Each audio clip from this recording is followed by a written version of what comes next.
벌떡 죽은 자 가운데서 일어서기를 축원합니다. 예. 자, 오늘은 민수기입니다. 오늘은 민수기인데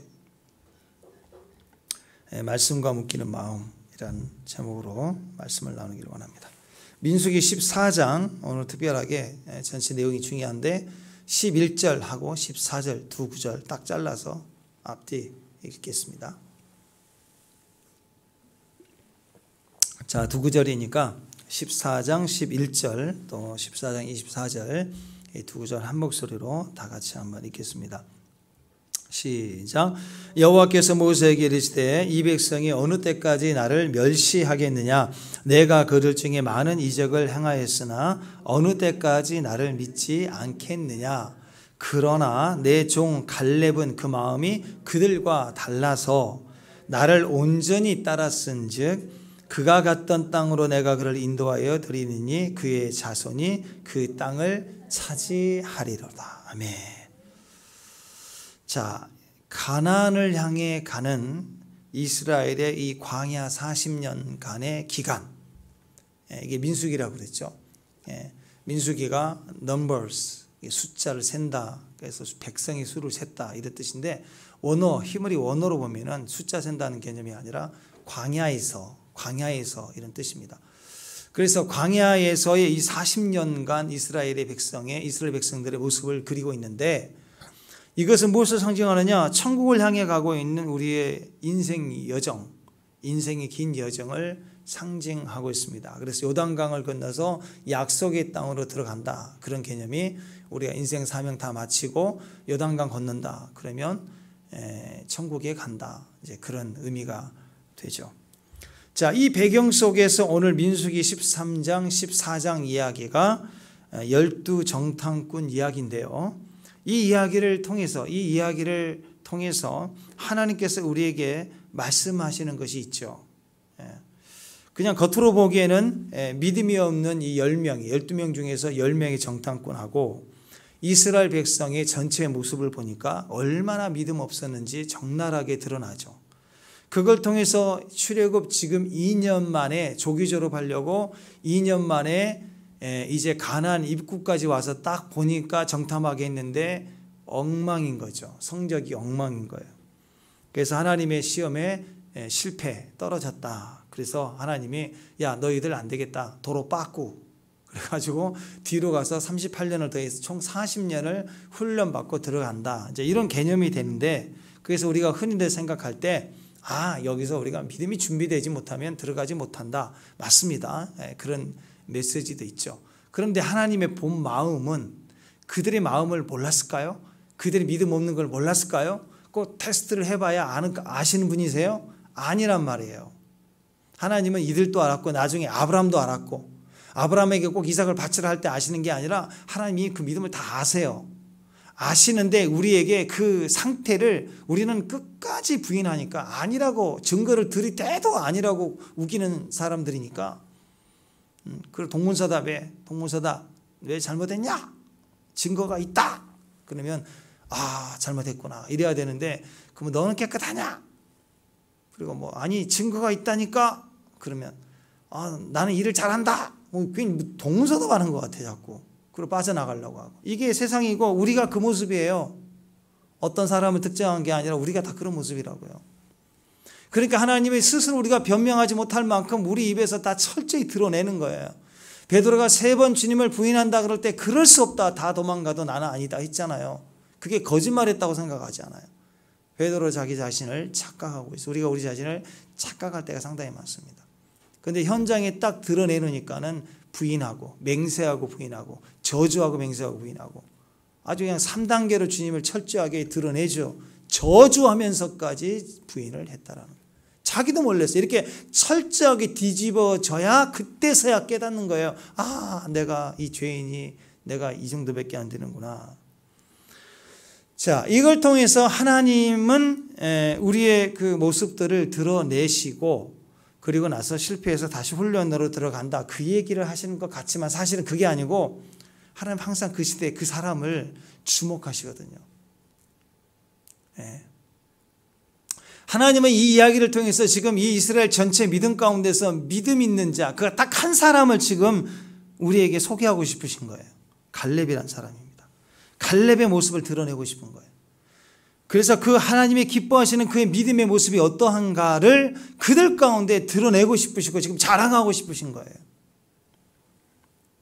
여러분, 믿음도 전염이 됩니다. 또 여러분, 우리 안에 불신도 전염이 됩니다. 이 코로나보다도 훨씬 더 빠른 속도로 전염이 되죠. 그래서 우리가 위기당하면 좀 입을 조심해야 돼요. 조용조용히 있어야 돼요. 잘 확인도 안 되는 거, 누가 듣는 거, 말하는 거 옮기인이라고 정신없으면 안 돼요. 정확하게 해야 돼요. 정확하게. 잘 모르면 직접 본 거 아니면 입 다물어야 돼요. 또한 분명하고 단호하게 자기 안에 있는 믿음을 불이익을 감수하고서라도 선포할 수 있어야 됩니다. 근데 사람들이 이걸 잘 하지는 못합니다. 이 10명의 이 정탐꾼들이 믿음 없이 가서 현실을 보니까 믿음 없는 해석을 해가지고 지금 믿음 없는 말로 보고를 하니까 불신을 가지고 말하게 되죠. 불신을 가지고 말하고 감정이 전해지니까 온 이스라엘 백성들이 바싹 마른 이 볏짚단 위에 불치가 떨어지는 것처럼 온 이스라엘 백성들이 불이 번져가지고 난리치고 원망을 해버렸어요. 전염이 됐다는 거죠. 급속하게 전염이 됐다는 거예요. 자, 1절 한번 보십시다. 1절 시작. 온 회중이 소리를 높여 부르짖으며 백성들을 밤새도록 울었대요. 밤새도록 우는 정도가 아니라 통곡을 했대요. 자, 그리고는 모세와 아론을 향하여서 대적합니다. 악을 행합니다. 하나님까지 이름을 거론하며 대적하며 애굽으로 다시 돌아가자. 이 엉터리 같은 말을 하죠. 그리고 이 말이 너무나도 기가 막히고 어이가 없으니까 이 모든 것은 하나님께 맡길 수밖에 없잖아요. 폭동꾼입니다. 또 하나님을 대적하는 무리로 변해버린 집단적 체면 상태에 빠진 이스라엘 백성들. 모세와 아론이 할 것이 없어요. 그러니까 엎드려요. 엎드려서 하나님께 맡깁니다 하고 그냥 엎드려 버리는 거예요. 엎드려 버리는 거예요. 그랬을 때 여호수아와 갈렙 이 두 사람만이 자기 옷을 쫙 찢고 회중에게 선포합니다. 정탐했었던 그 내용을 다시 얘기하면서 그 땅은 심히 아름답다. 하나님이 그 땅을 우리에게 주실 거다. 젖과 꿀이 흐르는 땅이다 하면서 너희는 하나님을 거역하지 말라. 그 땅 백성을 두려워하지 말라. 하나님 우리와 함께 하신다 하고 죽을 각오로 지금 선포해요. 그랬더니 듣기 싫으니까 돌을 들고 여호수아와 갈렙 또 엎드려 있는 모세와 아론을 다 돌로 쳐 죽이려고 하는 거예요. 그 위기의 상황이 오게 됩니다. 이 예상을 못했을까요? 예상했죠. 그러나 죽을 각오로 하나님을 거역하지 말라 하고 선포를 했을 때 드디어 그들이 폭력을 행사하려고 일어나니까 하나님 어떻게 해요? 그들을 진멸해 버리려고 하잖아요. 심판하시려는 사건이 터진 거예요. 자, 이런 상황 속에서 하나님은 이 모습 속에서 갈렙을 드러내는 거예요. 갈렙. 그리고 갈렙을 주목하고 계셨다라는 거예요. 이 모든 사람들 가운데 갈렙은 달랐다는 거예요. 갈렙.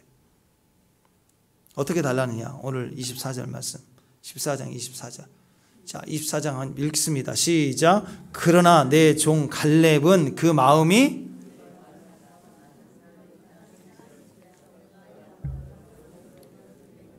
그 자손이 그 땅을 차지하리라. 갈렙은 항상 땅을 차지하는 사람이죠. 나중에 85세가 됐어도 헤브론 땅을 차지합니다. 땅을 차지하는 갈렙과 같은 믿음이 있기를 바랍니다. 축원합니다. 아멘. 자, 갈렙의 마음은요, 그 마음이 그들과 달라서 나를 온전히 따랐다. 하나님을 온전히 따랐다. 이렇게 하나님 말씀을 합니다. 마음이 달랐다는 거죠. 우리도 승리하기 위해서는 제일 먼저 마음이 달라져야 합니다. 구원받기 위해서는요, 마음이 달라져야 돼요. 마음은 변하지 않고 여전히 세상 마음인데 입으로만 주여 주여 하는 자, 구원 못 받아요. 그건 가짜 구원이죠. 입술이 아니라 마음을 얘기하고 있는 겁니다.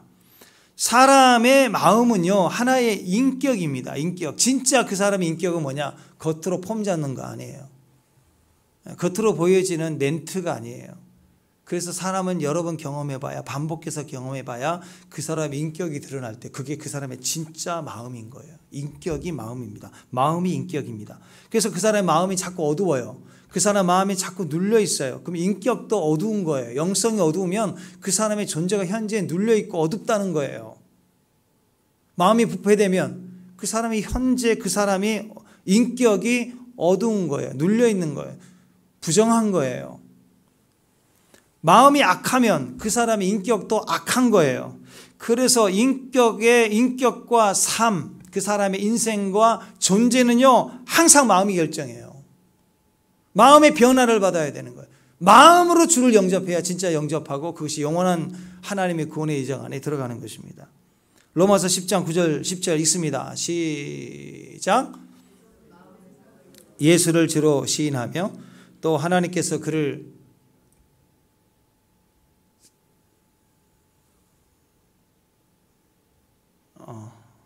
자, 로마서 10장 9절 10절 시작. 예수를 주로 시인하며 또 하나님께서 그를 죽은 자 가운데서 살리신 것을 네 마음에 믿으면 구원을 받으리라. 사람이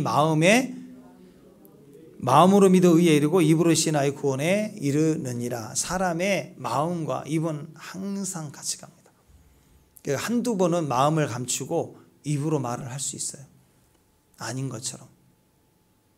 네, 그러나 오래가지 못합니다. 그냥 들통나요. 마음이 본질이니까. 네. 그렇지 않아요? 한두 번은 억지로 예의를 갖출 수 있죠. 근데 마음이 싫은 것은 반드시 드러나요. 반드시 나와요. 우리가 그래서 사람을 마음을 느끼고 마음 얘기 나누고 마음을 들을 때 치유가 되고 회복이 되고 변화가 시작이 되는 거예요. 관계도 마찬가지입니다. 마음을 나눌 수 있는 관계가 진짜예요. 거기서부터 나도 변하고 너도 변하고 우리 같이 변하게 되는 거죠.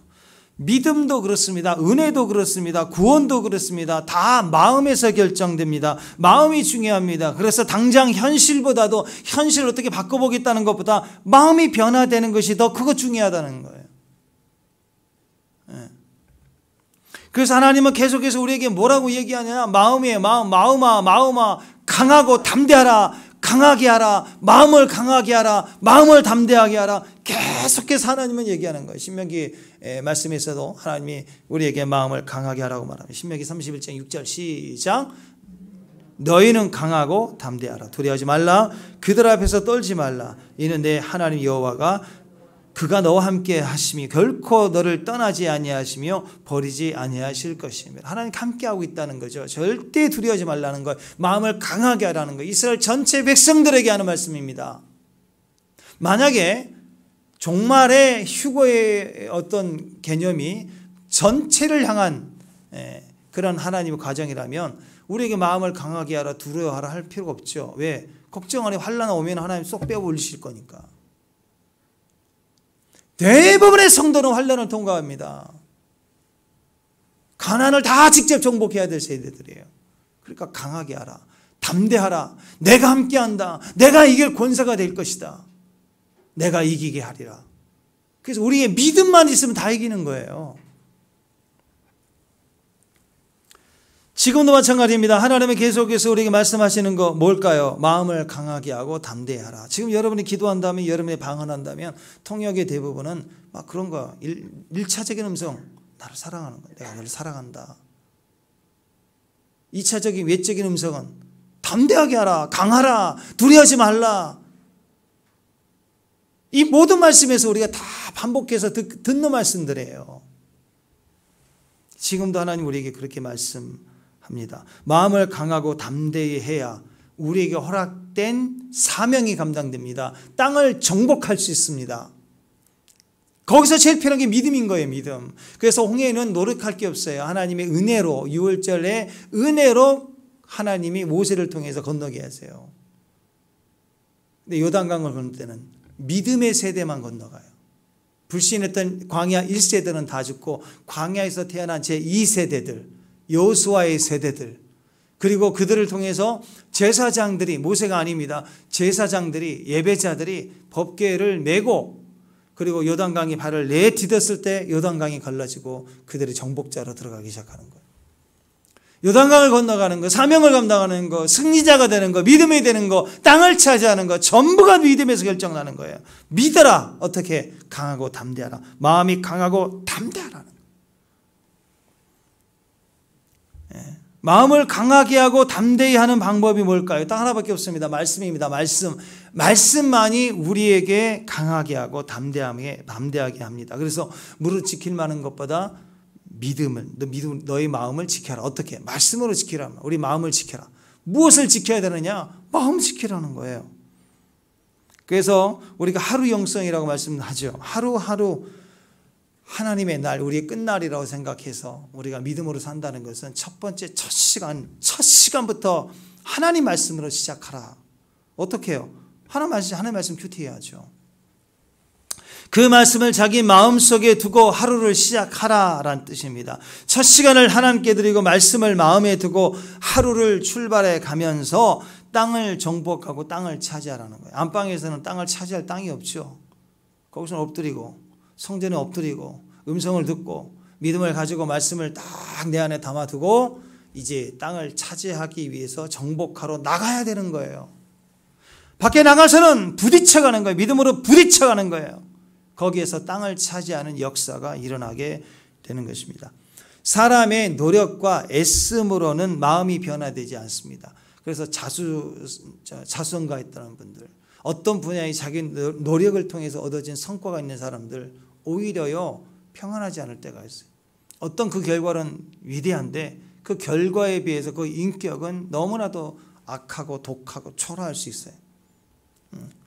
그래서 주변에 사람이 없는 거예요. 혼자 이겨낸 사람. 그래서 여러분, 우리는요 혼자 할 수 있는 사람들이 아니에요. 혼자 이기면 안 돼요. 같이 이겨야 돼요. 아멘. 같이 이기는 거예요. 같이 동행하는 거예요. 같이 돌파해 가는 거예요. 오늘 하나님께서 갈렙을 다른 사람과 다르다고 말씀하시는 것은요, 갈렙의 마음이 다른 사람 마음과 달랐다는 거예요.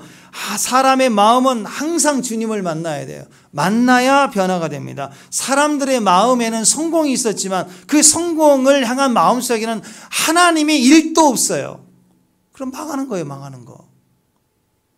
근데 갈렙이 달랐던 이유는 똑같은 상황을 보면서도 해석할 때 하나님이 계셨고, 믿음을 발휘할 때 하나님이 계셨고, 믿음의 말을 했어요. 현실의 말을 하는 게 아니라 믿음의 말을 했습니다. 하나님이 계시는 말을 했다는 거죠.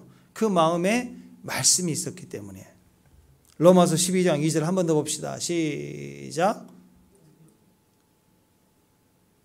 제가 말씀을 많이 빼버렸네요. 네. 자, 시작. 너희는 이 세대를 본받지 말고 오직 마음을 새롭게 함으로 비안을 받아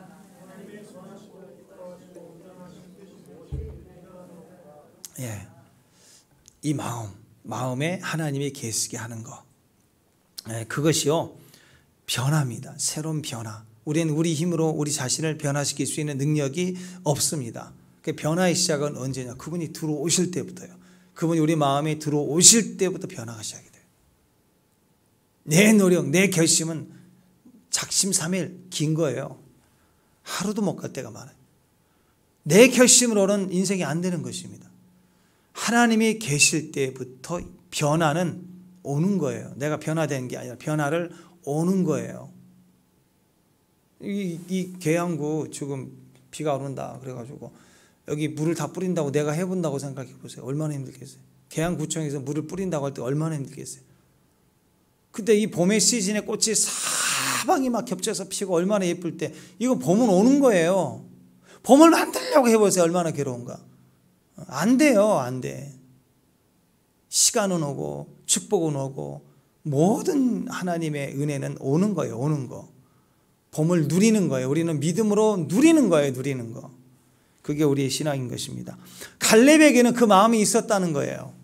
그래서 갈렙의 마음은요, 오늘 세 가지로 볼 수 있는데, 첫 번째 갈렙은 말씀에 묶이는 마음이었습니다. 그래서 달랐다는 거예요. 사람들의 마음과 달랐다. 어떻게? 말씀에 묶여있는 마음이었기 때문에. 갈렙의 마음이 다른 사람들과 달랐다는 것은요, 세상이 말하는 긍정의 힘 같은 것이 아닙니다. 하나님의 말씀, 그분의 약속에 대한 신뢰와 자신을 말하는 것입니다. 지금 상황을 보면, 그리고 현실적으로도 아무리 생각해 보아도 어려워 보이고 불가능해 보여도 오직 말씀을 듣고 말씀에 묶여 있으니까, 말씀이 가라고 하면 가는 것이니까 그 상황에 자기 자신이 지금 붙들어 매져 있다는 거예요. 말씀에 묶여 있는 마음에서부터 나온 말을 하고 있어요. 자, 이게 뭘까요? 이게 우리식으로 표현하면 이게 소원 기도입니다. 소원은 언제 하는 것이냐? 이 소원이라는 건 네데르, 저번에 했는데 네데르 소원, 말씀을 붙들고 그 말씀에 내 자신을 묶는 거예요. 자, 소원은 뭐냐면 말씀이 내 혼자 이렇게 하고 싶습니다, 아들을 낳으면 이렇게 드리겠습니다 하고 자기가 결정하는 것이 소원이 아니라, 이렇게 있으면 들려져 와요. 소원이, 말씀이 들려져 올 때 그 말씀을 붙잡는 거예요. 그리고 그 붙잡는 그 말씀을 붙잡고 나서 그 말씀에 내 자신을 묶어버리는 걸 말해요. 그게 소원이란 뜻이에요. 그러니까 언제 소원해야 됩니까? 소원할 때는 고난의 때 하는 거예요. 고난의 때. 고난의 때에 자기 자신을 말씀에 묶는 거예요. 내 마음이, 내 감정이 하고 싶은 대로 질러대는 게 아니라 이 언어를 조심해야 되는데, 이 언어를 감정에다가 뺏기지 말고 말씀을 묶어버려야 돼요. 내가 하고 싶은 말, 감정을 말씀에다가 묶어버려야 되는 거예요. 그래서 위대한 기도는 소원 기도고, 그 기도가 고난의 때 위대하게 역사한다는 거예요. 여러분, 고난의 때는요, 하나님 말씀이 제일 잘 들릴 때입니다. 하나님의 음성을 잘 듣는 선지자들, 그 비결이 뭐냐? 그만큼 고난을 당했기 때문이에요. 고난을 당했기 때문에. 그래서 진짜 선지자들은 인생이 박살납니다. 박살나. 애매하고 오해되고 이해되지 않는, 꼬여도 그렇게 꼬이는 인생이 아니에요. 계속 꼬여가요. 안 돼요. 거기서 짜내도 짜내고 틀어지고 달라지고 하면서 선지자가 되는 거예요. 진짜인가 가짜인가, 선지자들, 구약에서부터 쭉 선지자들 보면 대부분이 화려한 왕궁에 대중의 인기를 받으면서 이름 날리면서 하는 선지자 보셨나요? 중도 그런 중이 없어요. 그냥 고난 중이에요. 제일 중이 어려운 중이 로딩 중이라고 해요. 로딩 중. 요즘은 인터넷 속도 빨라가지고 로딩 중은 없는데, 제일 어려운 중이 고난 중이에요. 고난 중. 선지자들은 종교적으로, 정치적으로, 사회적으로 손가락질 당하며 무너져야 진짜 선지자예요. 선지자의 특징은 하나님 음성을 잘 듣고 전하는 거죠. 모든 사람들은 구약의 사도, 선지자처럼 구약에서의 어떤 하나님의 은사의 직분으로 오지 않습니다. 이제 혈통이 아닙니다. 예언적인 삶을 통해서 하나님 우리에게 주시는 거예요.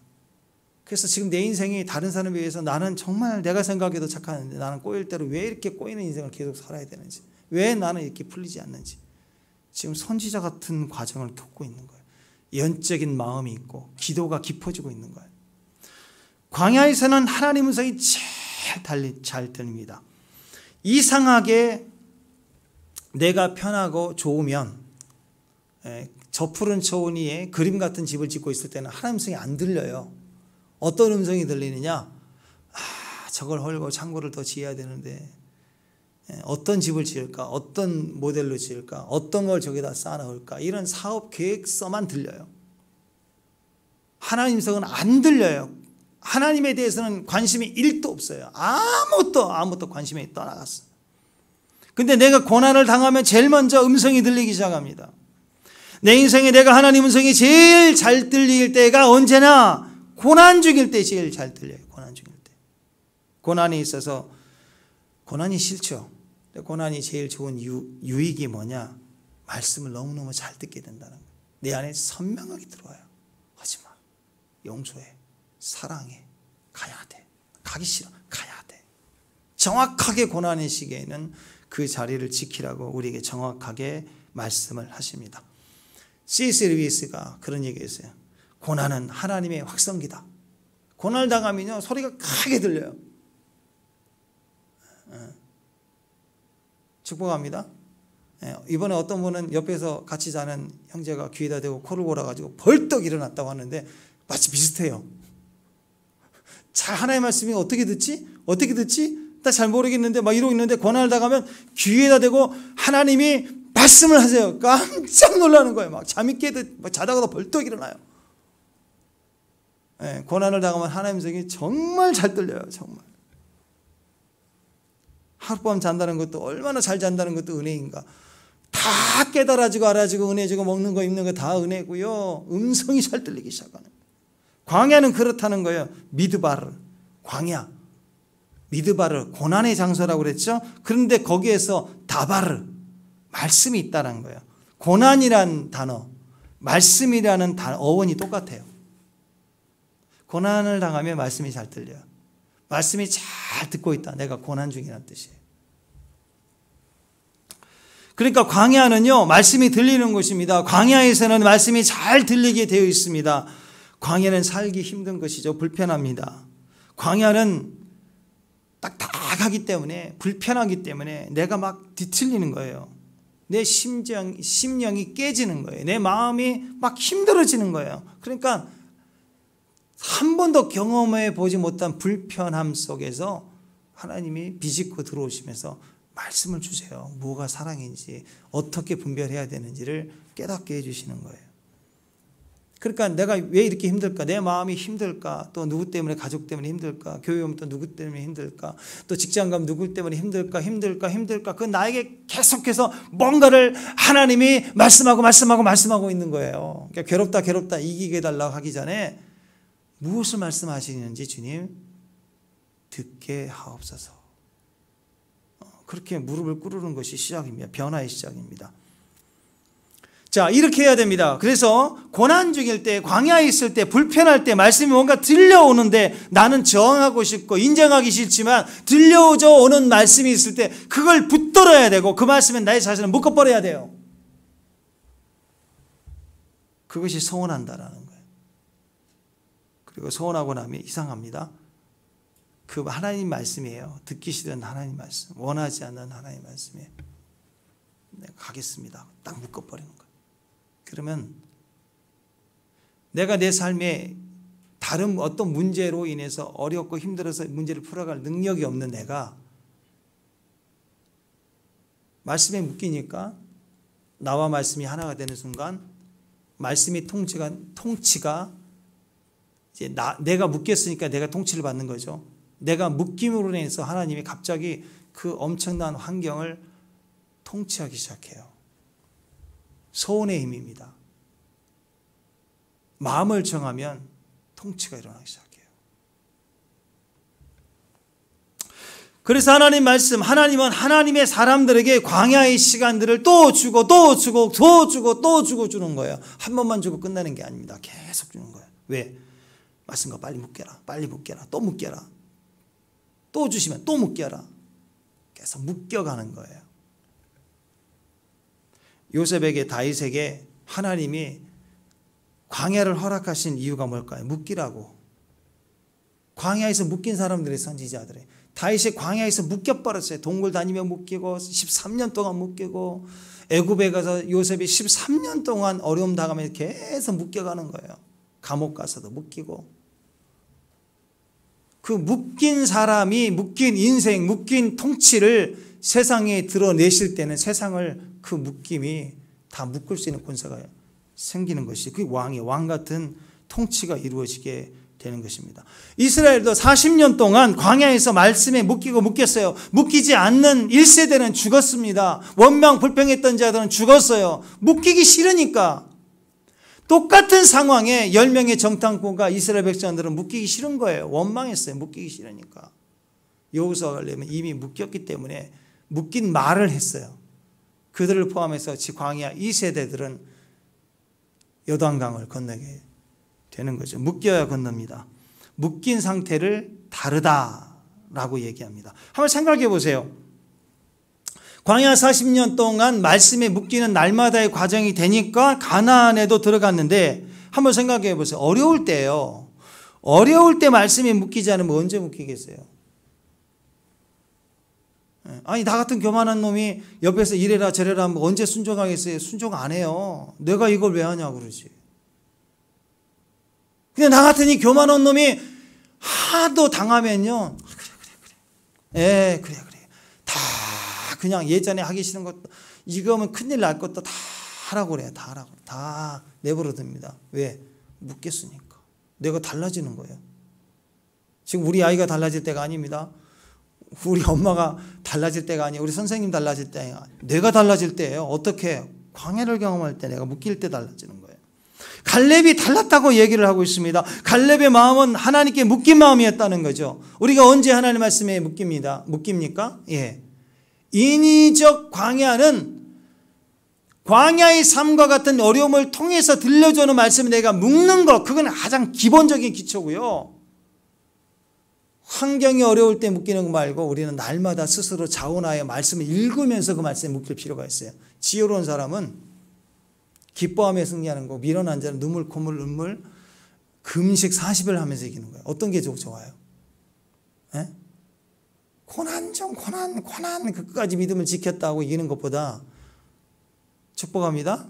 축복합니다. 믿음으로 이기는 게 낫지 않아요? 기쁨으로 잔치하며 이기는 세대 아니에요? 그죠?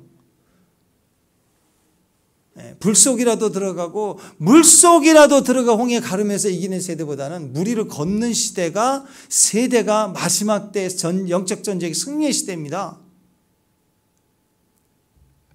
그러니까 고난 중에서도 잘 들려주는 말씀에 순종하고 붙드는 것도 중요하지만 그러기 전에 매일 날마다 말씀 앞에 들어와서 그 말씀을 읽고 묵상하면서 그 말씀에 내 감정과 의지와 생각을 묶어버리고 또 묶고 가야 돼요.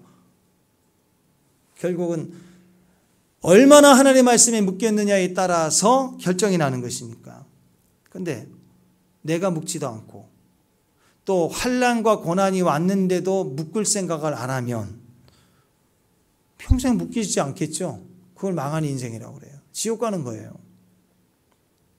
말씀을 읽을 때마다 마음을 묶어두니까 나중에는 자기 마음이 하나님 말씀에 다 묶여 있더라. 내 안에 내 마음이 없어요. 찔러도 욱하고 올라오는 마음이 없어요. 이미 다 묶어놔 버렸으니까. 내 입에서 나오는 건 다 묶인 마음만, 묶여있는 마음, 묶여있는 말씀만이 마음에서 막 튀어나오는 거예요. 계속해서. 그게 영적인 사람이고 예언자적인 사람 아닙니까? 그래서 우리는 우리 자신을 계속해서 말씀에 묶어야 됩니다. 말씀을 계속 들어야 되죠. 들을 때 그 감동에 내 자신을 묶어버려야 돼. 내 마음을 묶기 시작해야 됩니다. 소원, 메데르, 내가 묶이는 자예요. 여러분 밖에 나가서 태양을 주목해 보십시오. 자, 두 눈을 크게 뜨고 태양을 향하여 눈을 쫙 들면 눈이 어떻게 되나요? 눈이 엉망이 돼버려요. 눈이 아무것도 안 보여요. 밖에 나가서 태양을 똑바로 본 사람들은 그 순간 주변이 아무것도 안 보여요. 그러니까 오직 주님만 바라본 사람들, 주님만 바라보는 사람들은 순식간에 딴 게 아무것도 그 주변에 보이지 않습니다. 주님에게 온전히 묶인 사람들은 다른 세상에 미혹하려고 우리에게 묶으려고 이렇게 저렇게 미혹해도 하나도 안 보여요. 주님만 보이는 거예요. 오늘 하나님 말씀에 단단히 묶인 사람들은요, 더 이상 세상 말에 묶이지 않습니다. 소문과 소문에 흔들리지도 않습니다. 오늘 갈렙이 그랬죠. 오직 하나님만 바라보니까 가나안 사람들이 아무리 강해 보여도, 아무리 커 보여도, 아무리 내가 그들 앞에서 메뚜기 같아 보여도, 자기 자신도 메뚜기 같아 보여도 안 보이고, 강해 보여도 안 보이고, 뭐만 보여? 주님만 보이는 거예요. 주님만. 자, 14장 9절 말씀 시작.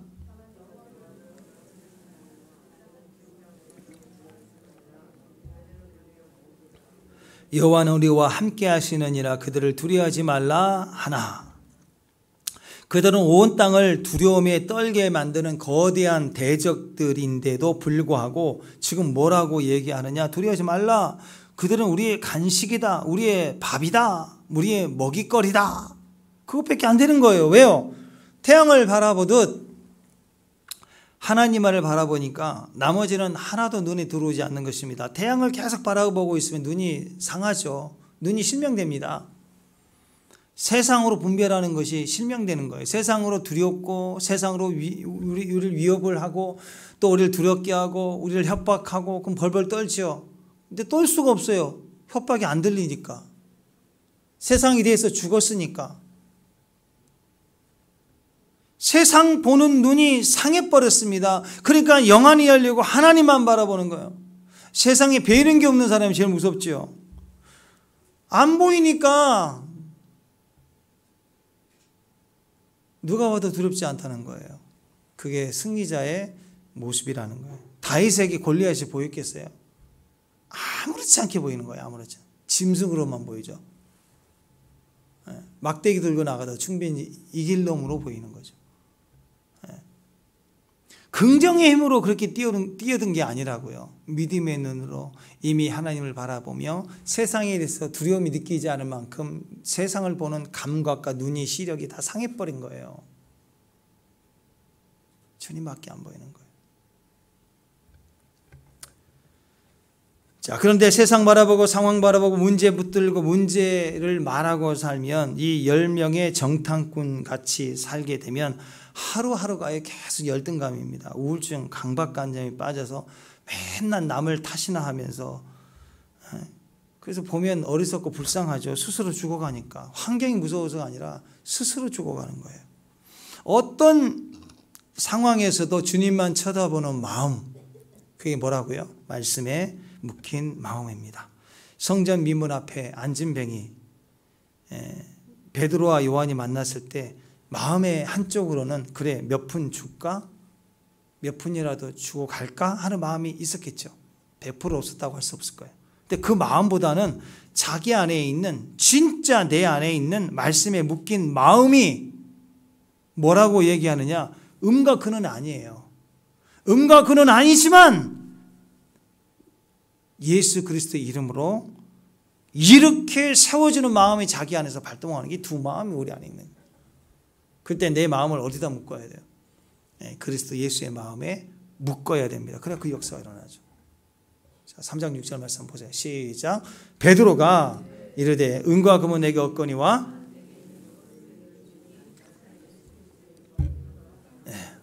이게 갈렙의 마음이에요. 갈렙의 마음에는 강한 자도 강하지 않는 거고 연약한 자에게도 인간적 도움이 아니라 자기 안에 있는 묶인 마음으로 줄 수 있는 거예요. 묶인 마음에서. 축복합니다. 묶인 마음에서 줄 수 있는 사람, 갈렙의 마음이었다는 거죠. 두 번째는요, 묶인 마음이 아니라 온전한 마음입니다. 자, 한 번 더 보십시다. 갈렙의 마음이 달랐던 이유는 말씀에 묶여있는 마음이었는데 마음이 말씀에 묶이니까 그게 온전해지더라는 거예요. 우리 삶이 온전해져야 돼요. 온전함을 향한 마음이 필요합니다. 이익 타산을 계산해서 이익 보는 쪽으로 가는 게 아니고요. 온전함을 향하여 가는 거예요. 온전함 때문에 손해도 선택할 수 있는 거예요. 그게 갈렙의 마음이었고 그게 하나님의 마음이었다는 겁니다. 자, 24절 말씀 보시겠습니다. 24절 시작. 그러나 내 종 갈렙은 그 마음이 그를 관라해서 나를 온전히 따랐은즉 그가 갔던 땅으로 내가 그를 인도하여 드리니 그의 자손이 그 땅을 차지하리라. 나를 온전히 따랐다. 이 말은요, 온 마음을 다했다라는 뜻이에요. 온 마음을 다해서 주님을 따랐다, 그런 뜻입니다.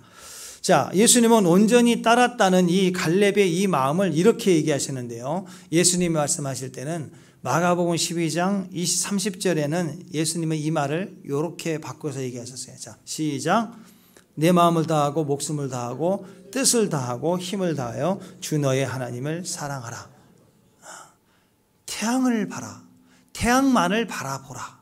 그 말은 뭐예요? 온 마음과 힘과 목숨과 뜻을 다하여 힘을 다하여 온 힘을 다하여 하나님을 사랑하라. 갈렙의 마음이었다는 거예요. 온전히 따랐다. 온 마음을 다하여 따랐다. 그 뜻입니다. 마음을 다하고 목숨과 뜻을 힘을 다하여 사랑했다는 뜻인데 이런 마음을 가진 사람은 승리할 수밖에 없겠죠. 사랑하는 마음과 충성하는 마음, 이런 마음을 이길 권세나 능력은 세상에 없어요. 진짜 사랑하면 세상이 이길 수가 없는 거예요. 그래서 마지막 때 대추수를 해야 한 마지막 주의 교회의 모습을 신부의 모습으로 표현하고 있지 않습니까? 예수님밖에 모르는 거예요. 사랑에 인을 친 거예요. 마음에 인이 박혀 있는 거예요. 음부의 권세가 이기지 못하죠. 무덤의 불이라도 사르지 못하는 거. 이 사랑을 누가 과연 빼앗을 수 있을까? 불가능하다는 거. 여러분 생각해 보십시오. 어떤 남자가 나한테 와서 너도 사랑해 이렇게 하는 거하고 너만 사랑해 완전히 다르죠. 둘 다 사랑한대요. 사실이에요. 둘 다 사랑한대요. 그런데 그 어떤 사랑의 고백이 진짜일까요? 어떤 사랑이 온전한 사랑일까요? 너도 사랑해. 그게 온전함입니까? 아니면 너만 사랑해. 그게 온전함입니까? 틀리다는 거죠. 정말 깊이 사랑하고 사모하는 마음, 온전한 사랑이라고 하는 것은 너만이죠. 너도가 아니에요. 너만 사랑한다. 그 뜻입니다. 갈렙이 하나님을 사랑하되 그 마음이 그들과 달랐다는 것은요, 세상도 사랑하고 이익도 보고 싶고 하나님도 사랑하고 선교도 하고 싶고 이 짬뽕이 아니란 거예요. 갈렙의 마음은 온전히 하나님만 사랑했다 뜻입니다. 갈렙이 하나님을 사랑하되 그 마음이 그들과 달라서 나를 온전히 따랐다. 그 말은 아가서에 나온 신부의 눈동자를 말하죠. 비둘기 눈이었습니다. 비둘기 눈. 여러분, 비둘기 눈은 영적인 안목을 얘기하죠. 비둘기의 특징은 곁눈질을 하지 못합니다. 구조상 주변 시력이었습니다. 그래서 비둘기는요, 딴 곳을 볼 수가 없어요. 딴 곳 보려면 고개를 돌려야 돼, 이렇게. 근데 눈치 볼 때 사람은 딱 보고 이렇게 보죠. 눈동자 안 돌리고도 보는 사람이 있어. 앞을 보고 얘기하는데 눈동자 옆눈 다 사람 지나가고 다 보는 사람이 있어. 비둘기는 원체적으로 구조상 그렇게 안 돼요. 그래서 비둘기가 곁눈질하면 들통나요. 고개 돌리니까. 비둘기 눈으로 표현하는 것은요, 세상을 쳐다볼 수가 없습니다. 하나님만 쳐다보는 거예요. 주님만 바라보는 거예요. 곁눈질하지 않아요. 오직 하나, 원띵, 하나님, 주님만 바라봅니다. 주님만 사랑합니다. 그래서 주님이 술람 여인을 그렇게 칭찬하는 것은 너는 나밖에 보지 못하는구나. 옆에서 전쟁이 터지고 온갖 원수가 난리를 치고 위협하고 죽이네 살리네 협박을 하고 난리를 치는데 하나밖에 몰라요. 우리 애들 보면 알죠. 엄마! 눈 감고 엄마! 할 때까지 엄마. 그게 주변 시력이 없는 아이들의 모습과 같이 신부가 그랬다라는 거예요. 사사기에서 레이지파 레이 사람의 아내 기억나나요? 세상 불황자들에게 자기 남편이 불황자들에게 내주고 문 걸어 잠가 버렸어요. 이런 바보 같은 남편이 어디가 있어요? 복수해야죠. 살아남아가지고. 근데 이 여인은 어떻게 했습니까? 밤새 유린당하고 죽을 힘을 다해서 기어와서 남편이 나를 버린 그 문짝 앞에까지 오다가 거기서 죽잖아요. 기어오다가. 그러니까 이 복수를 누가 해요? 레위 사람이 나는 원래 칼 잘하니까 그건 내가 지기리라. 복수의 혈전. 그게 아니고 그 아내를 토막을 내가지고 전국에 보내서 이스라엘 전체가 일어나서 복수하게 하잖아요. 하나님의 군대는 신부의 처절한 외로움과 고통과 억울함 속에 끝까지 남편, 나의 주인을 포기하지 않는, 때로는 주님이 나를 버린 것처럼 보여요. 그렇게 나와 임재에 동행하시더니 이 상황에 나를 탁 던지고 주님 불러도 없어요. 사라져버려요. 아니 세상으로도 주님은 나를 버리지 않으셔야죠. 그럴 때가 있다고. 꼭 힘들고 어려울 때는 나 혼자야. 친구도 없어. 실망이죠. 주님 나를 버리신 거예요. 신부는 그 순간에도 곁눈질 하지 않아요. 끝까지 자기 남편을 향한 사랑으로 기억하 죽을 때. 십자가에서 예수님 그랬고 이 신부가 그 모습에서 죽으니까 온 땅이 진동하여 하나님이 거대하게 지파를 움직여서 진멸하고 보복하고 거룩을 들춰내죠. 모든 불의를 끌어내시는 대심판이 시작이 되는 거예요. 그 마지막은 교회는 억울해야 돼요. 좀 억울하다고 난리치지 말고 억울해도 신앙 얘기를 해야 돼. 신앙 얘기. 믿음 얘기하고 버텨나가고 견디고 믿음 안에서 달려가야 되는 거예요. 곁눈질하면 안 돼요. 오직 주님만 바라봐야 돼요. 구약에서 제사를 드릴 때 사람들이 숫송아지 양과 염소를 잡았을 때 가장 가난한 사람들에게는 소고 송아지를 잡을 수가 없죠. 숫소를. 염소도 양도 안 돼요. 그럼 가장 가난한 자들이 드릴 수 있는 유일한 최선, 가장 흔한 제물이 비둘기였어요. 비둘기는 누구든지 드릴 수 있고, 비둘기의 눈이라고 하는 것은 누구든지 절망 고난 당한 그 상황에서도 그 사랑은 소중한 거죠. 누군가를 사랑한다는 것은 너무나도 소중한 겁니다. 그 아름다운 사랑을 끝까지 지킬 수 있는 것은 나예요. 나. 어떤 이유로도 포기할 수 있어요. 다. 그러나 사랑만은 포기하면 안 돼요. 내 마음이 인쳐진 내 사랑만은 진짜 아름다운 것이기 때문에. 그것이 세상을 이기고 마귀를 이기는 방법이죠. 이 순결하고 평화스럽고 크고 깊은 것까지 다 볼 수 있는 마음, 진짜 순수한 사랑, 그것이 주님의 사랑이고 우리 안에 있는 주님을 향한 사랑이에요. 그게 만나지는 거예요. 다윗은 내 마음에 합했다. 하트거든요. 다윗은 심장이 뛸 때 주님이 뛰었고, 주님이 뛰면 다윗이 뛰었어요. 그 예전에 인터넷에 측정한 거 보니까요, 반려견, 진짜 주인하고 좋은 반려견이 이 심장 측정하는 걸 차고 집에 같이 있는데요. 소파에 딱 앉아서 주인이 TV를 보는데 개 한 마리 옆에 가 주인 무릎에 이렇게 대가리를 받고 자고 있어요. 사랑스럽죠? 근데 주인이 드라마를 보면서 막 기뻐하니까 주인이 심장 박동이 빨라지면서 올라가는 거예요, 수치가. 또 막 실현을 당한 영화를 보면 막 눈물이 나니까 또 다운이 돼. 근데 이상하게 걔가 주인한테 기대고만 있는 것인데, 걔가 시청한 게 아니에요. 어떤 개는 TV를 다 보더라고요. 리모컨 누르고 보는데, 이 개는 주인하고 같이 있기만 하는데 심장이 같이 뛰어. 올라가는데 올라가고, 또 우울해서 떨어지면 떨어지고, 감정 라인을 같이 타는 거죠. 다윗의 마음이 하나님이 내 마음이 합했다라고 할 때, 다윗은 고난 중에 그 심장이 죽음의 위협 속에, 공포 속에 뛸 때 주님이 같이 뛴 거예요. 주님이 마음이 아플 때 다윗은 같이 울었어요. 이게 같이 뛰었다는 말이에요. 갈렙이 그랬다는 거예요.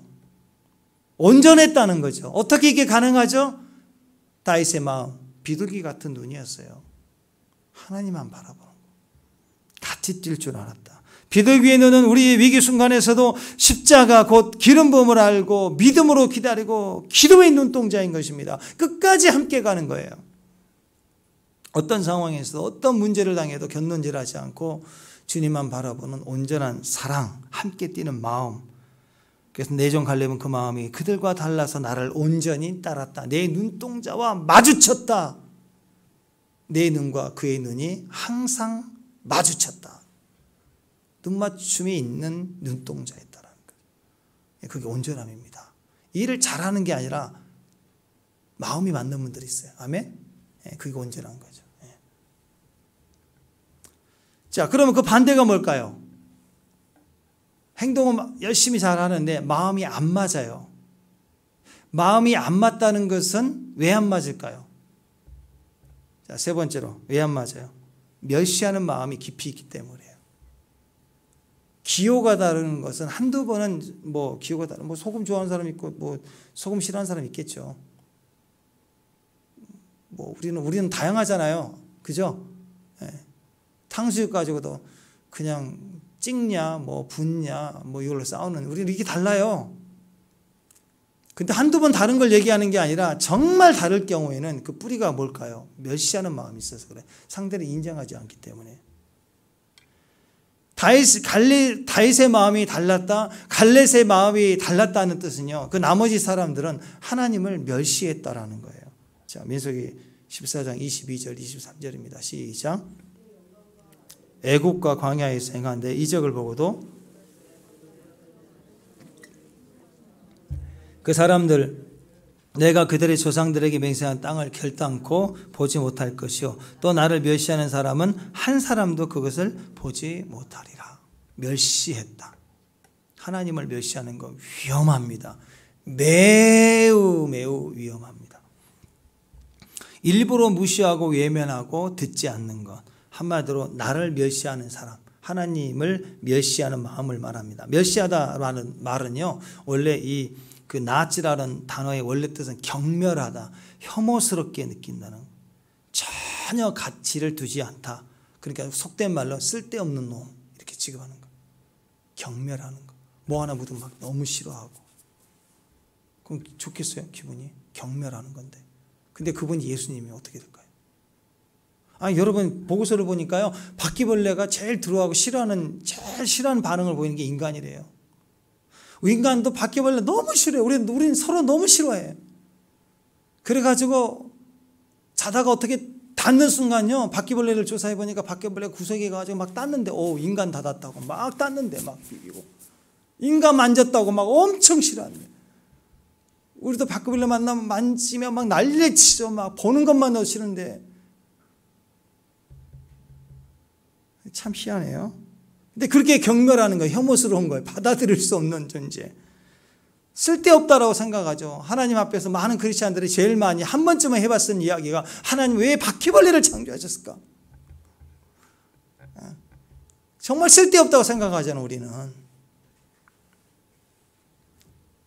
하나님을 쓸데없다 하며 하나님을 경멸하고 멸시하는 사람들은 한 명도 하나님의 언약 안에 들어갈 수가 없다.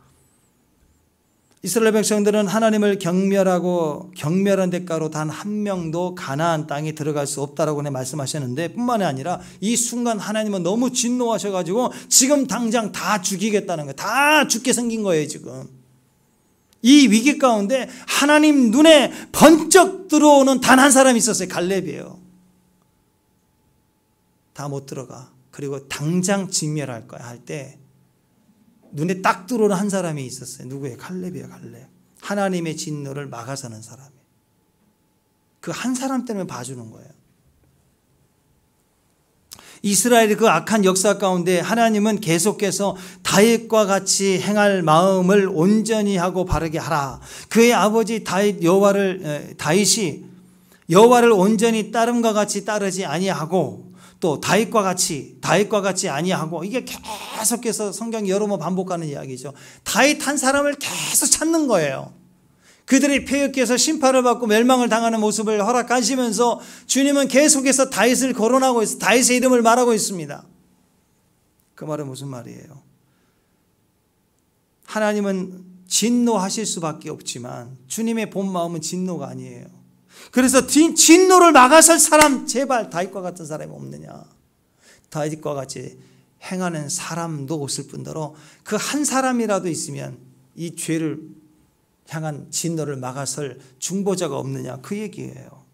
오늘 사건 속에는 12정탐꾼 사건 속에서 하나님은 갈렙을 그렇게 보신 겁니다. 갈렙은 마음이 달라요. 말씀에 묶여있는 마음이었다는 것입니다.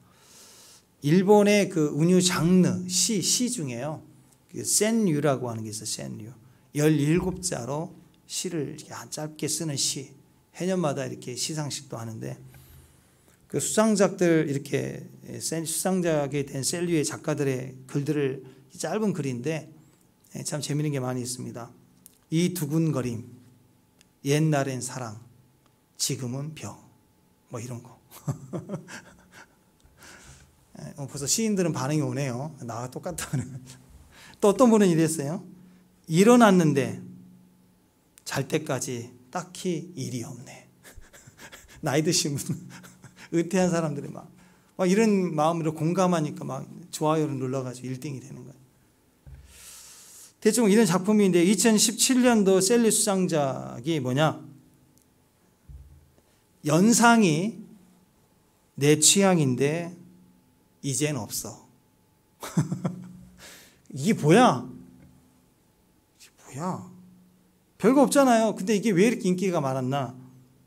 이 작가가 누구냐? 일본의 그 당시 92세 어르신 야마다 요우라는 분이, 92세 할아버지가 되니까, 92세까지는 괜찮았는지 모르지만 92세가 되니까 누나들이 다 죽었어. 연상이 없어.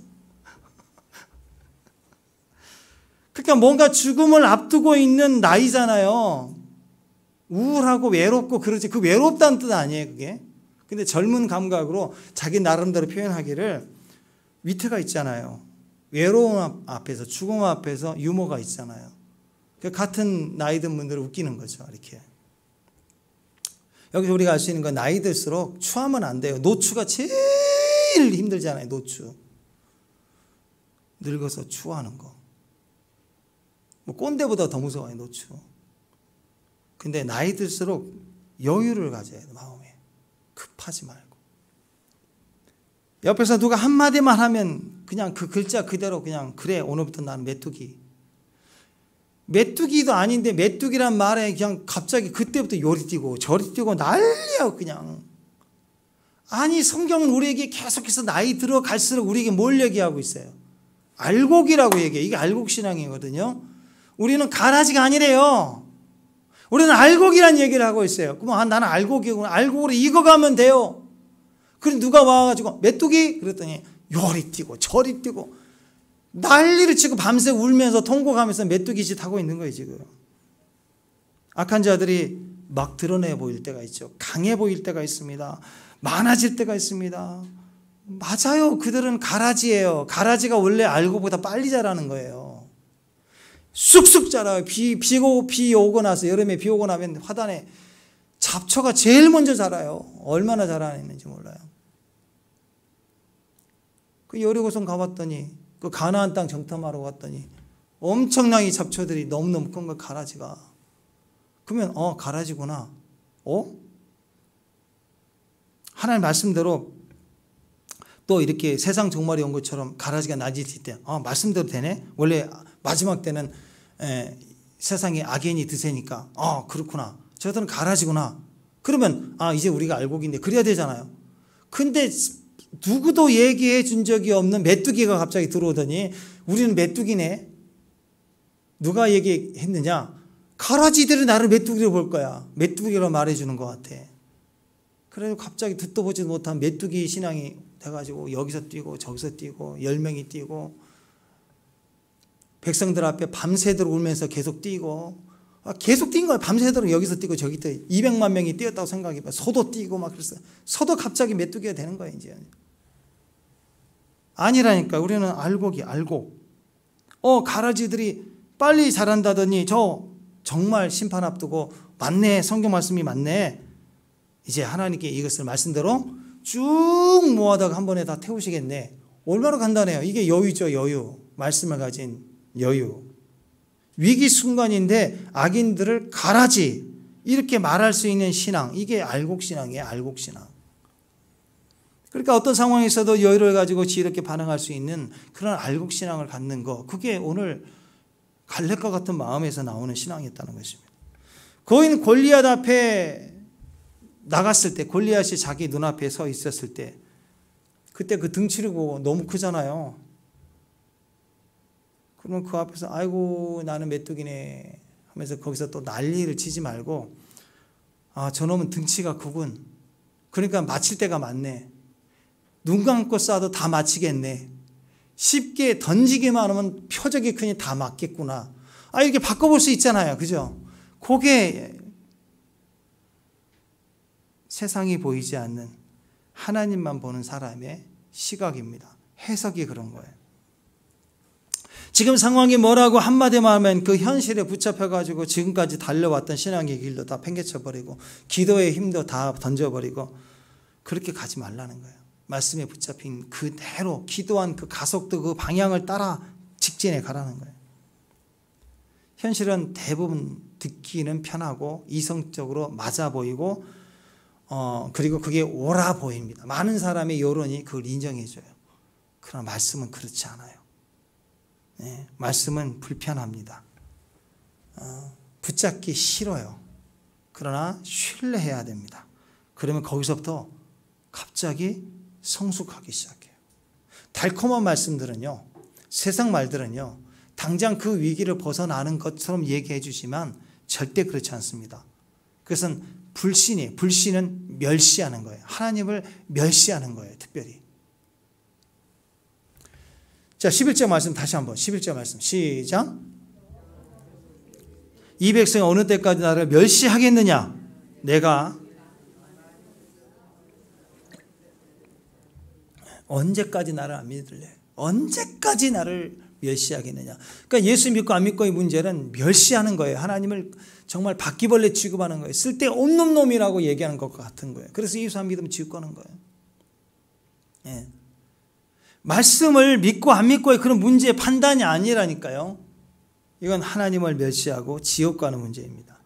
어느 때까지 나를 멸시하느냐, 어느 때까지 나를 믿지 않느냐. 그러면 사람들은 대부분 뭐라고 얘기하는지 아세요? 주여 잘못했습니다 이러지 않고요, 주여 우리가 언제 주를 멸시했습니까?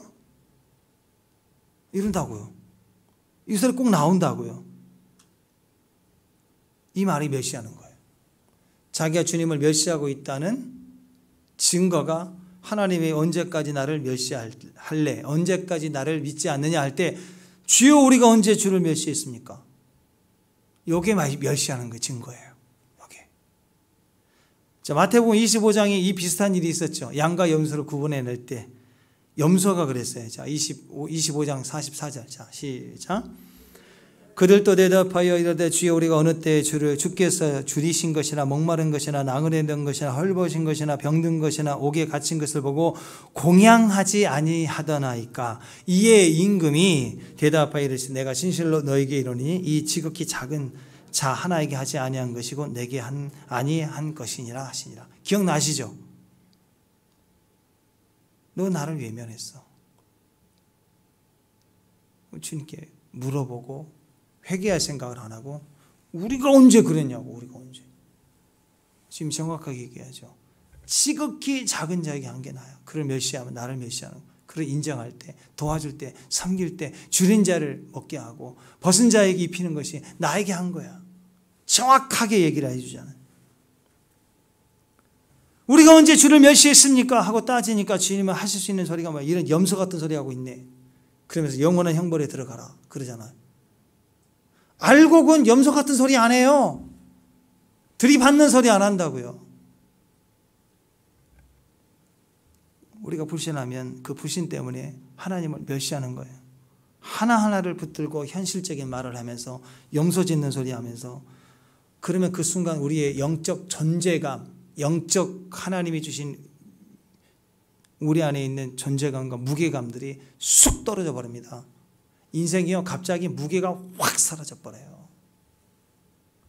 하나님의 말씀을 무시하고 멸시하는 사람들, 겉으로 보면 그 순간 성공한 것처럼 보이지만요, 보세요. 보면은요, 그 사람들이 하는 말들과 행동들을 가만히 보면은 예수님을 시험했던 그 마귀가 예수님을 시험했을 때와 똑같습니다. 잘 들으세요.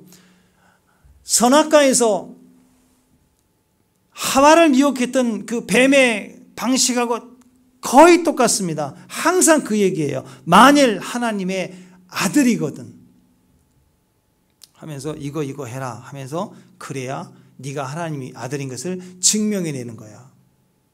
뱀이 와가지고, 사탄이 와가지고, 네가 만일 하나님의 자녀이면, 네가 하나님의 신부이면, 네가 정말 구원받았다면, 네가 하나님을 진짜 믿고 있다면 너 증명해봐. 이게 뱀이 하는 일이고요. 세상에서도 사람들이, 우리를 조롱하는 사람들이 증명해봐. 말씀을 증명해봐. 네가 하나님의 아들인 것을 증명해봐.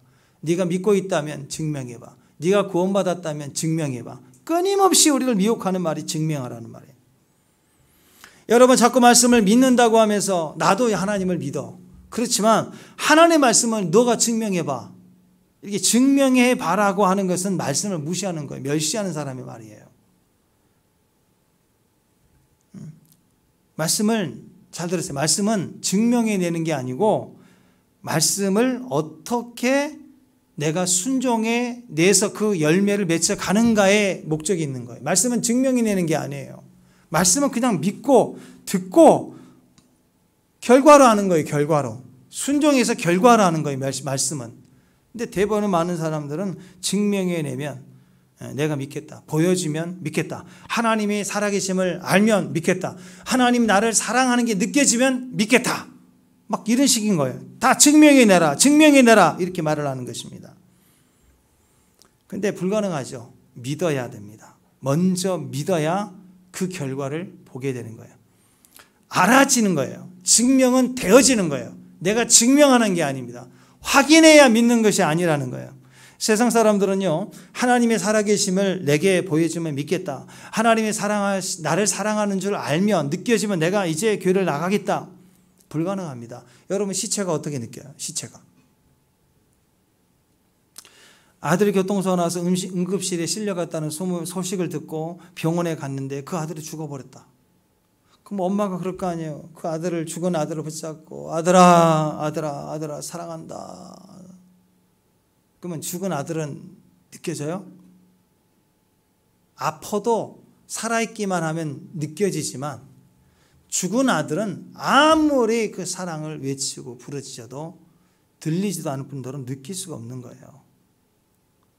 엄마의 사랑이 느껴지지 않습니다. 죽은 사람은 사랑을 느낄 수가 없기 때문에. 마찬가지입니다. 이미 죽은 사람, 영으로 죽은 사람, 하나님과 단절된 본질상 진노의 자녀로 태어난 인간은 영으로 죽어있기 때문에, 영이 죽어있기 때문에 죽은 영은 하나님을 감각할 수가 없어요. 하나님의 사랑을 입을 수도 없습니다. 느낄 수도 없어요. 근데 먼저 느끼게 해줄, 그러면 믿겠다. 불가능합니다. 그래서 하나님의 사랑인 예수님이 우리 죄를 짊어지고 십자가에 달려 죽으셨다는 이 사건을 아무리 알려줘도 하나도 안 들려요. 지금 여러분에게 예수님이 십자가에서 우리를 향한 사랑이셨고 부활하셨고 우리를 위한 성령을 보내주시고 이런 경륜들을 나눌 때 감격이 있어요. 너무 감사가 되고 구원받았으니까 느껴지는 거예요. 그런데 우리가 옛날 안 믿었을 때, 지금 안 믿는 사람에게 여보세요 예수 믿으셔야 됩니다. 예수님이 얼마나 우리를 향한 사랑인데 그분이 십자가에 죽으셨고요. 막 이러면 보험 이렇게 상품 파는 사람보다 더 악한 취급당해요. 무식하다는 얘기까지 들어요. 아니, 여러분 전화로 보험 세일한 사람들 보고 우리가 무식하다는 얘기는 안 하잖아요. 듣기 싫으니까 얼른 끊기는 하지만 예수 전해보세요. 이 엄청난 사랑을 얘기하고 있는데 이보다 더 큰 사랑 어디가 있습니까? 이 엄청난 사랑을 얘기하고 전하는데요. 무식한 놈이라고 취급당해요. 왜 그럴까요? 안 들려요. 한 방울도 안 들려요. 잡소리로 들리는 거예요. 무시하는 겁니다. 멸시하는 겁니다. 그러나 믿음을 가진 주의 백성들은 예수님을 영접해서 산 영이 됐어요. 하나님의 영이 우리 안에 호흡하는 영이 됐기 때문에 아이들이 점점 자라가면서 사랑을 경험하고 나눌 수 있게 되는 것처럼 우리 영이 임재를 점점 느끼는 영이 되고 하나님의 영과 함께하는 것을 배우게 되고 그분의 임재 안에서 영혼이 육신이 느껴지고 알아지도록 성장해 가기 시작하는 거예요. 그래서 하나님이 세상을 이처럼 사랑하사 할 때 그 사랑이 우리 안에서 느껴지니까 너무 감격이 되고 은혜가 되는 거예요. 이건 느껴지는 거예요. 그런데 이미 죽은 영에게 사랑한다 할 때 들리겠습니까? 들리지 않습니다. 그러면서 얘기하기를 들려지고 느껴지고 알아지면 믿겠습니다. 불가능한 것입니다. 불신자가 하나님의 사랑이 느껴지면 믿겠다, 먼저 보여지면 믿겠다, 증명해내라 하지만 이건 매우 이성적인 그리고 합리적인 접근 같아 보이지만 틀린 것입니다. 왜냐하면 죽은 영은 느낄 수가 없기 때문에. 그래서 먼저는 영접해야 돼요. 먼저 영접하고 확인하고 믿음에서 자라가기 시작할 때 우리는 하나님의 자녀로 거듭나면 거듭난 생명, 그렇잖아요. 이 세포 하나, 그 정자와 난자가 수정되는 그 순간 그 작은 사건이 아무것도 아닌 것처럼 느껴지는 것이 아니지만 그게 생명이 잉태되기 시작하면 갑자기 성장하고 배가 부르고 그리고 아이가 태어나고 인생을 살게 되는 엄청난 기적을 보게 되는 거 아니에요? 그래서 여러분 말씀은 증명해내는 게 아닙니다. 아멘 하고 믿습니다 하고 거듭나야 되는 문제예요. 그 다음에 느껴지는 거예요. 그 다음에 경험하게 되는 거예요. 다시 말씀드립니다. 당장 말씀을 나에게 증명해내라 하는 식의 말은 하나님을 무시하고 멸시하는 것입니다. 말씀을 증명해내는 것이 아닙니다. 말씀을 어떻게 증명해내는지 증명해낼 수가 없습니다. 그냥 결과를 보고 하는 거예요. 믿고 영접하고 맛보고 잘하면 되는 문제.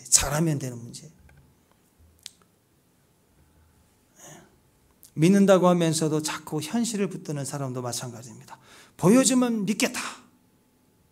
보여줬더니 하나님의 말씀대로 가나안의 그 땅의 풍요로움을 다 보여줬더니 해석을 엉터리로 해가지고 그냥 있도 없는 메뚜기를 우상화시켜서 우리가 메뚜기네 하고 뛰잖아요. 인간이 항상 이런 식이에요. 하나님을 믿습니다 하면서 결정할 때는 꼭 현실을 따지고 결정해버리죠. 왜냐?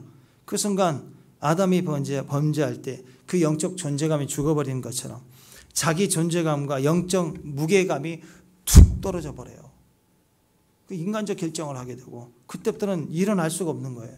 믿는다고 하면서도 자꾸 현실을 따라 살고 현실을 붙드는 사람들은요, 체질상 불순종이 되어 있습니다.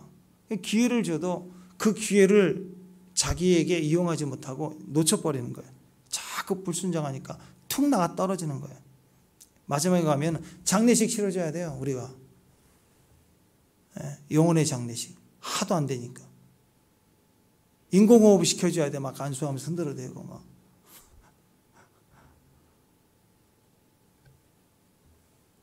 지금도 기억해야 됩니다. 예배와 기도에 매일 자신을 드리고 있는가. 그래야 됩니다. 그런데 마침 어떤 현실적인 문제가 먹고 사는 문제 때문에 갑자기 예배를 포기하고 기도를 포기하고 계속 돈 벌러 다니고 그리고 말씀보다 현실을 붙들고 계속 살기 시작하면요, 어느 순간 영적 존재감이 떨어지고 영의 생명이 죽어가고 소멸돼가지고 거의 믿지 않는 사람처럼 사는 거예요. 실없는 사람이 돼버리고 깡통 껍질 같은 인생이 돼버리는 거예요.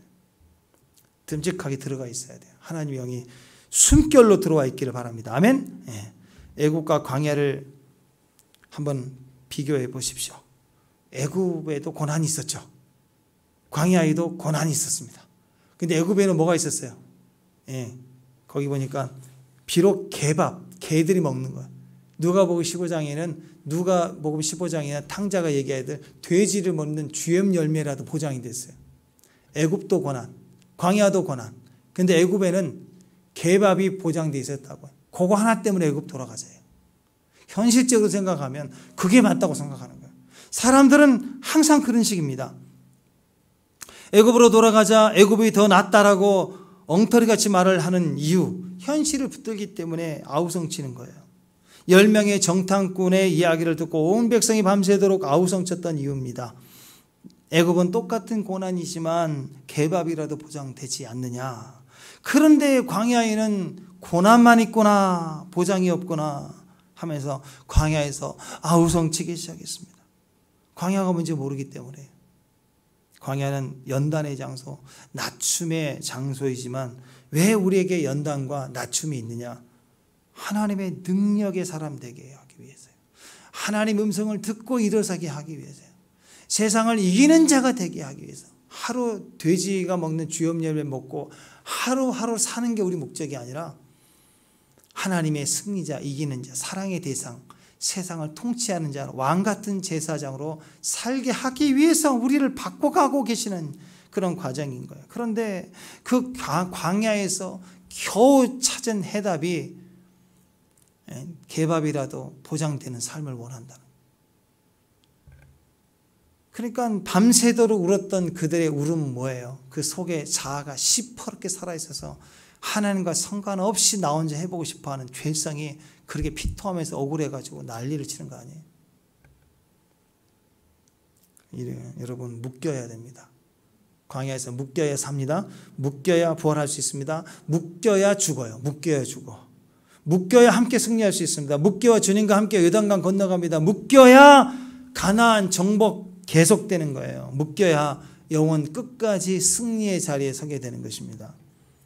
광야도 일종의 여행이죠. 여행 가보시면 알죠. 신기하게도 기존에 내가 살아왔던 것과 낯설음이에요. 낯설음을 경험해요. 낯설기 때문에 내가 생각하게 되고 낯설기 때문에 바뀌게 돼요. 생각이 바뀌어요. 그래서 광야는 다르게 해석하는 능력을 줍니다. 그러다 보면 그게 맞는 거예요. 한두 번 여행 가서 그 여행지의 특별한 체험이 일상에 돌아와서도 내 안에 버릇이 되는 새로운 기회가 되고 변화가 되는 기회가 상당히 많습니다. 하늘을 경험하고 하나님의 나라를 다 이해하는 사람은 없어요.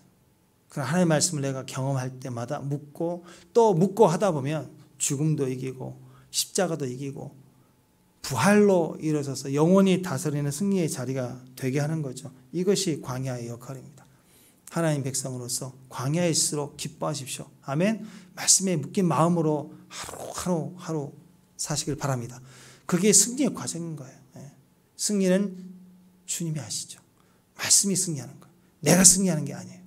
주님을 끝까지 믿고 승리를 외치고 승리로 서게 되는 거룩한 주의 백성들 다 되시길 바랍니다. 기도하겠습니다. 우리가 지금 우리 삶 가운데 주님의 이 능력과 말씀을 더 실제적으로 경험할 수 있는 우리 하루하루의 이 광야의 삶 속에 하나님 도와주옵소서. 주의 음성을 듣게 하여 주옵소서. 어떤 상황에서도 세상 말로 흔들리지 않고 오직 하나님 말씀 우리 마음에 묶어서 견고하고 단단하게 그 말씀 위에 서게 하여 주시옵소서. 항상 주의 임재 안에서 온전함을 얻게 하여 주옵소서. 듣는 세상 말로 흔들리지 않게 하옵소서. 주의 말씀의 맛을 보게 하시고 그 말씀의 치유와 능력을 입게 하옵소서. 모든 불법을 이기는 이김을 주께서 허락하여 주시옵소서. 광야의 삶 가운데 승리할지어다, 거룩할지어다, 통치할지어다.